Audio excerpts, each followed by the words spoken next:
Hello and welcome to a new edition of The Big Picture, the show where we try to take you behind news events to understand the larger forces that are driving them.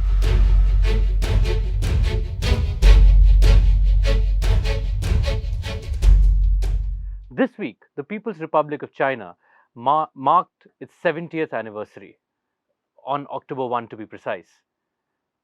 You can be an admirer of the Chinese political trajectory, its economic trajectory. You can be a critic, but you can't deny that this has been a remarkable evolution.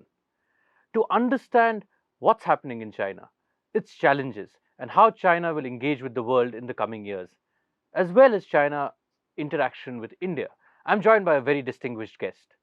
Alka Acharya is Professor of Chinese Studies at the Jawaharlal Nehru University, a former director of the Institute for Chinese Studies, and one of the country's preeminent experts in China. Thank you so much, ma'am, for joining us. Thank you for having me.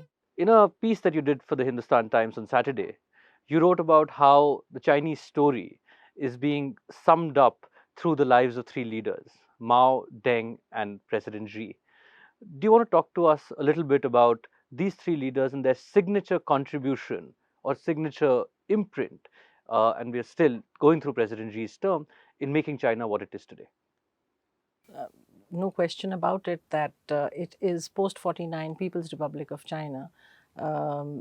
Its emergence practically at the time the Cold War was brewing, and that brought about a significant shift in the way international politics was to evolve.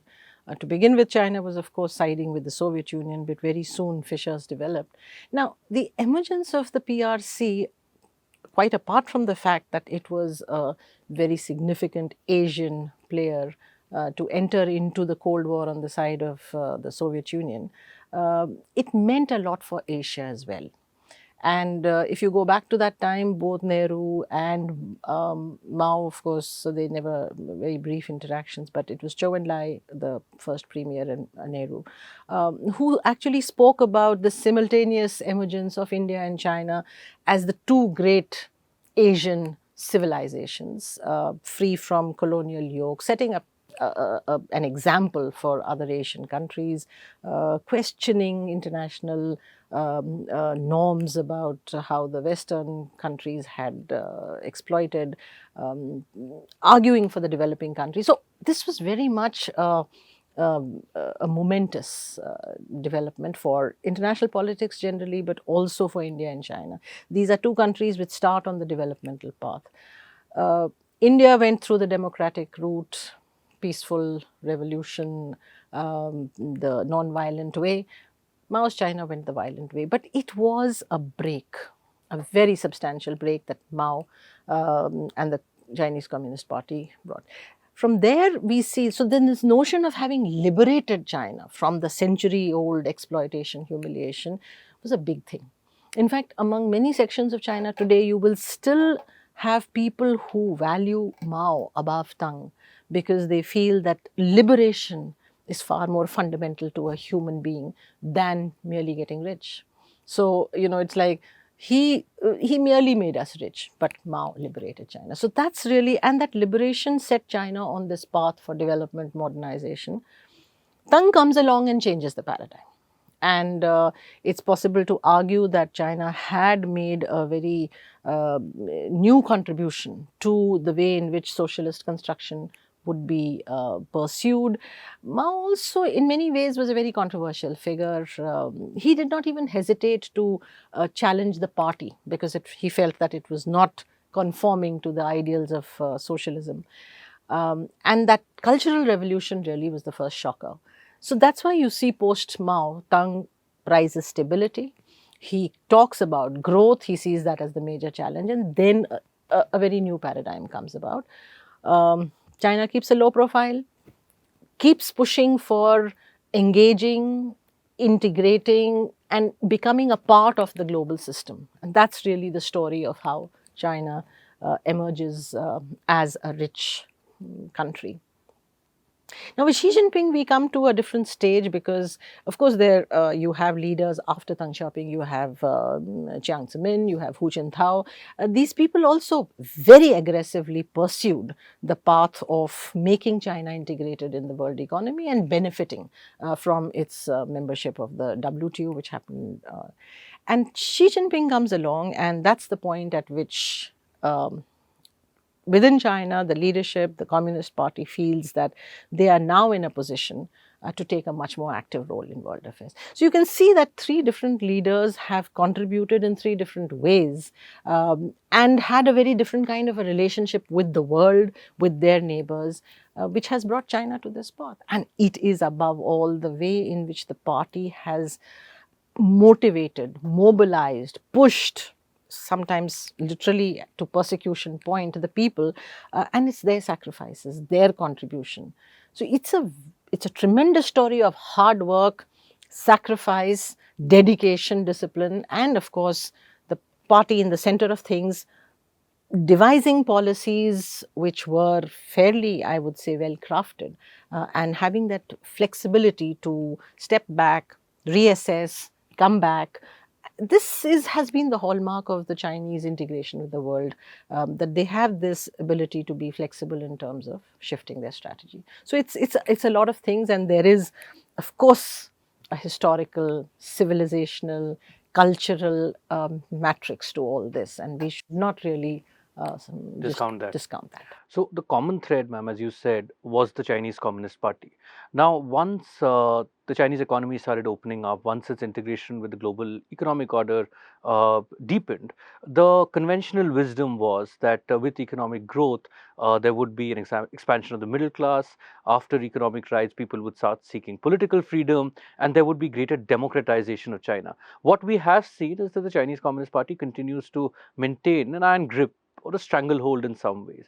Why has China not followed that trajectory? And will this democratic deficit, is it one of the challenges that China faces?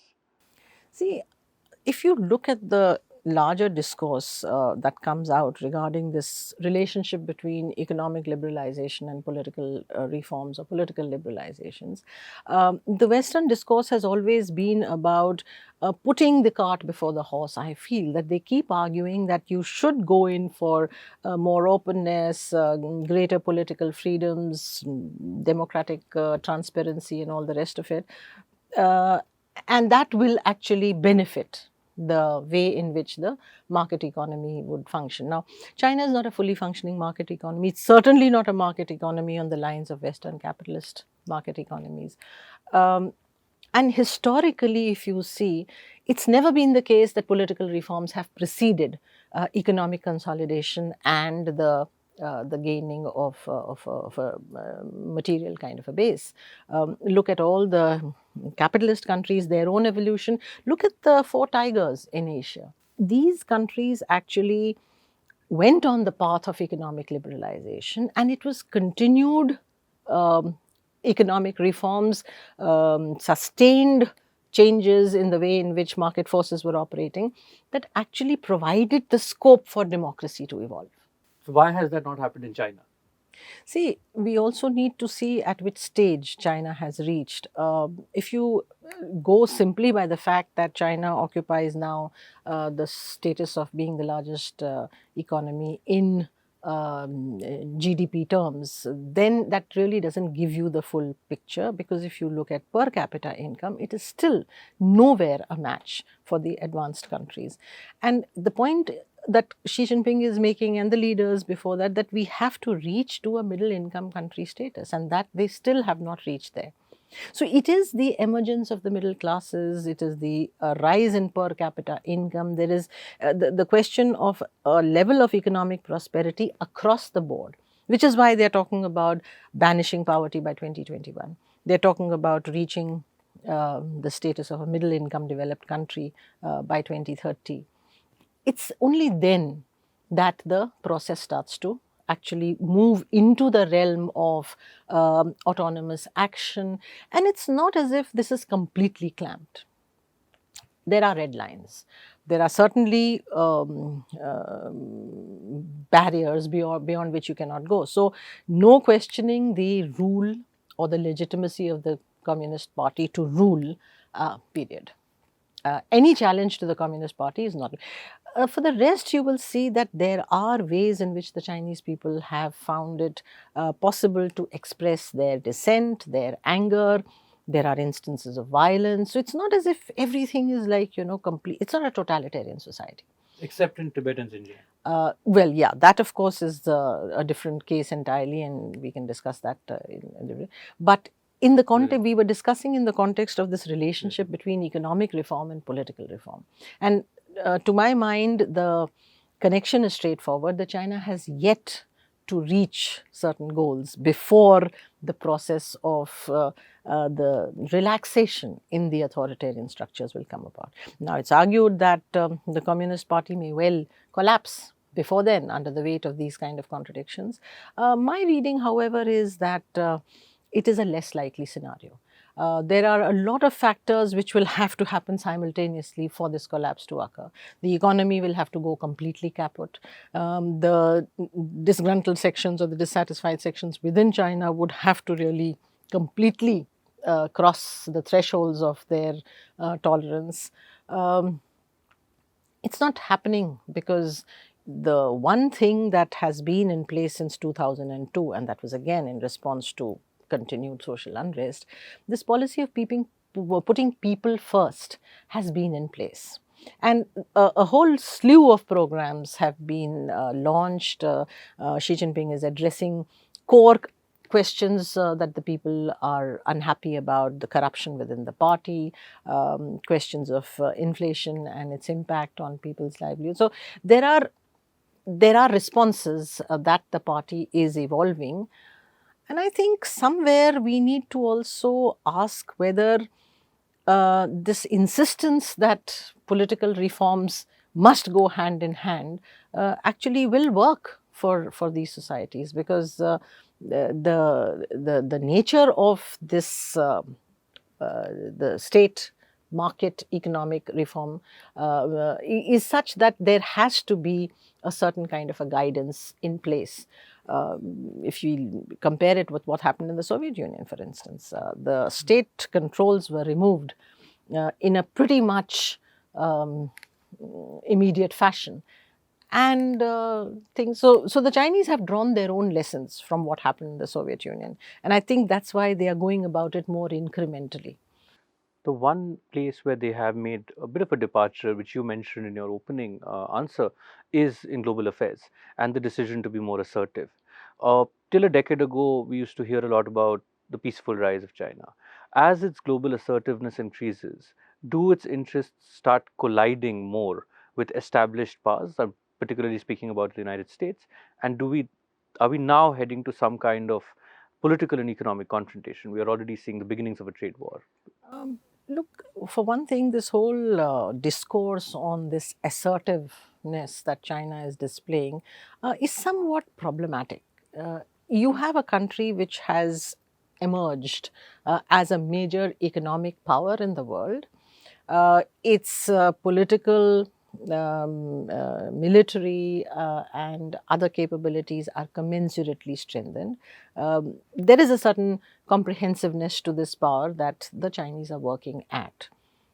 Now, suddenly you have a player here, and it is a player which has considerable resources now. So you suddenly see China all over the place. And you contrast it continuously with this keeping a low profile, not taking a lead in international affairs, with the China leadership now saying that we have emerged as a consequence of a certain kind of a configuration of economic and political forces, and we now need to also contribute. We need to play a responsible role. And the Americans were very willing to rope them in as stakeholders till such time as they felt they could, write the script. Now they are not able to write the script, and therefore this whole discourse about assertiveness is now.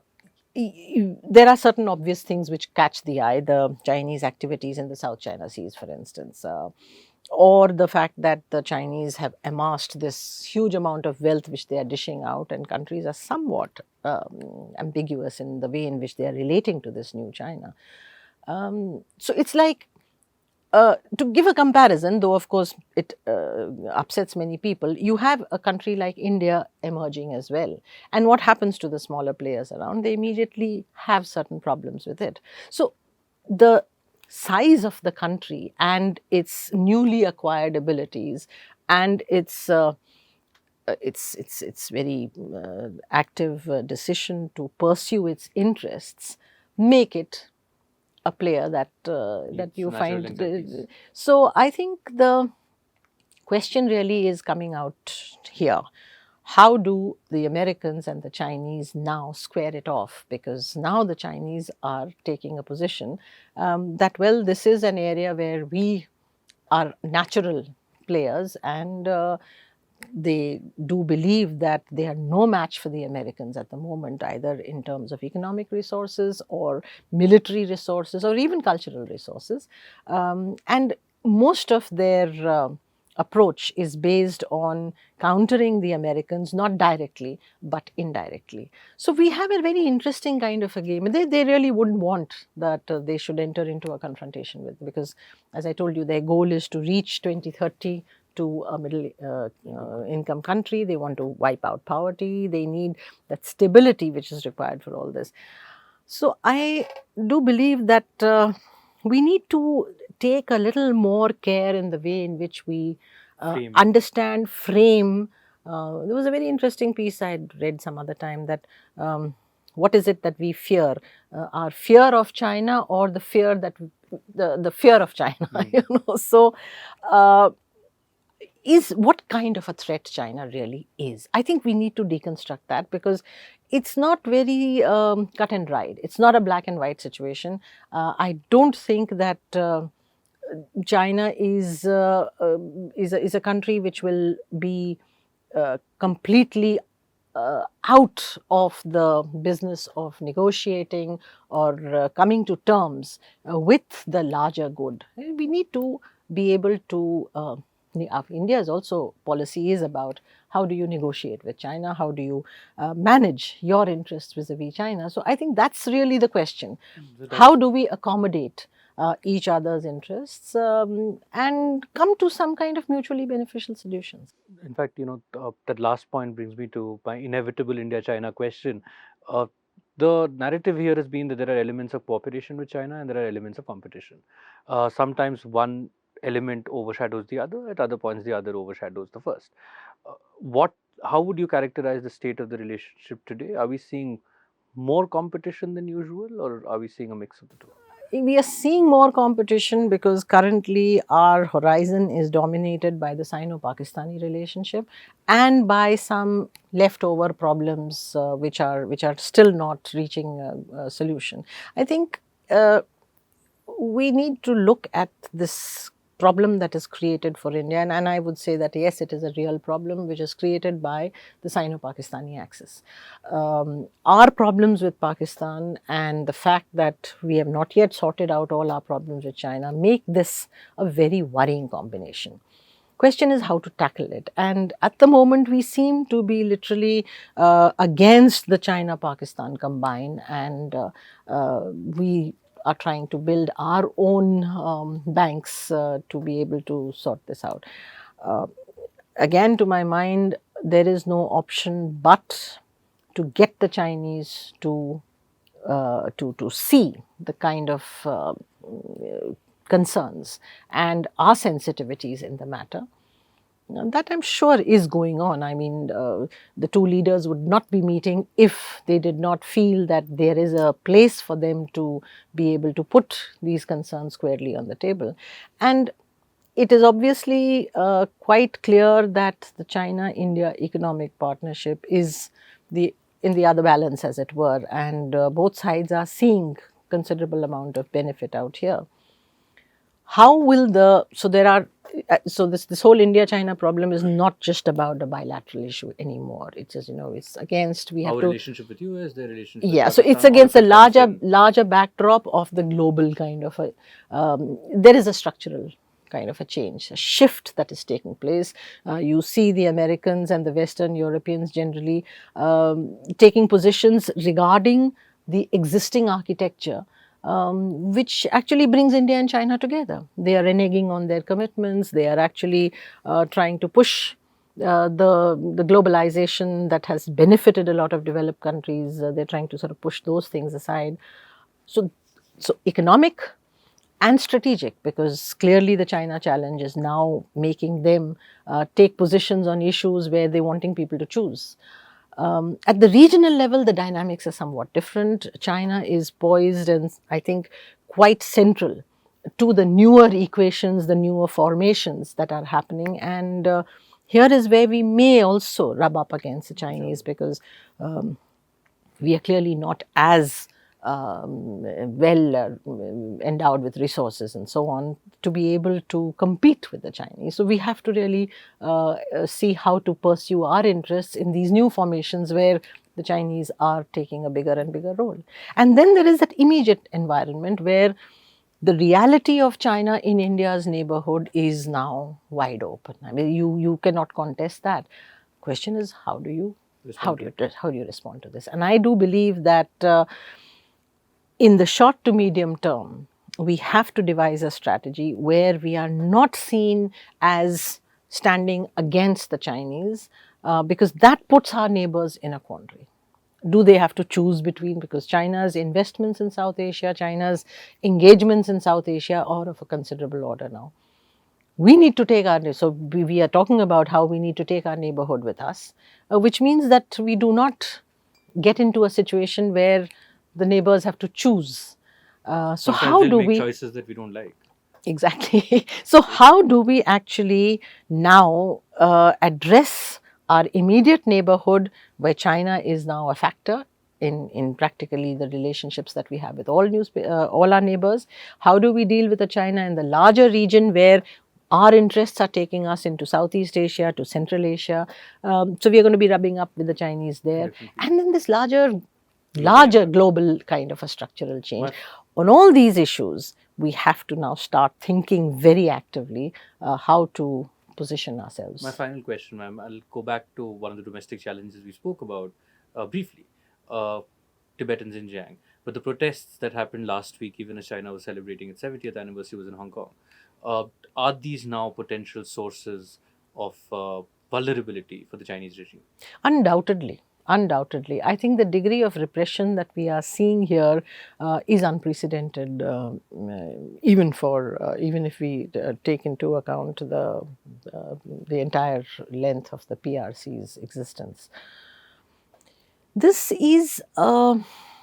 is going to really come back and bite the Chinese in the ankles. I mean, if you, again, historically, and that's what seems to me very strange, historically, the Chinese empire was built on this notion of accommodation. And so is the Indian civilization. Both these civilizations had a very easy and a relaxed relationship with the peripheral areas, which was one of accommodation, which was one of let live, as long as you performed the necessary functions which were due to the center. And that was really the strength of the very diverse cultural mosaic and fabric. And by clamping down now, we are looking at a regime which certainly feels threatened. And I feel that this will have to change sooner or later. Both the weight of international opinion has come down to bear considerably. China is not immune to external censure as well, and we must use that as much as we can.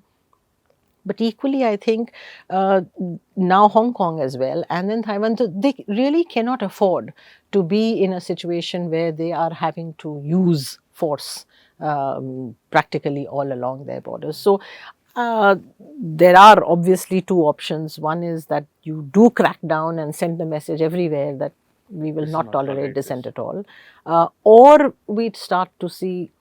A lot of people had said that they would definitely clamp down before 1st of October. They did not want anything to rain on their parade and so on. But they didn't. the protests are going on. Um, I think that there is considerable discussion at the moment going on. Xinjiang is really a horrific tale. I do hope that there is some effort at reconciling with these diversities that constitute their minority regions. And as far as Tibet is concerned, I think that's where we are most concerned, because we are also looking, or at least we should be looking at a situation when the Dalai Lama is no longer around to control the Tibetan upsurges as well. And that's not entirely out of the bounds of possibility.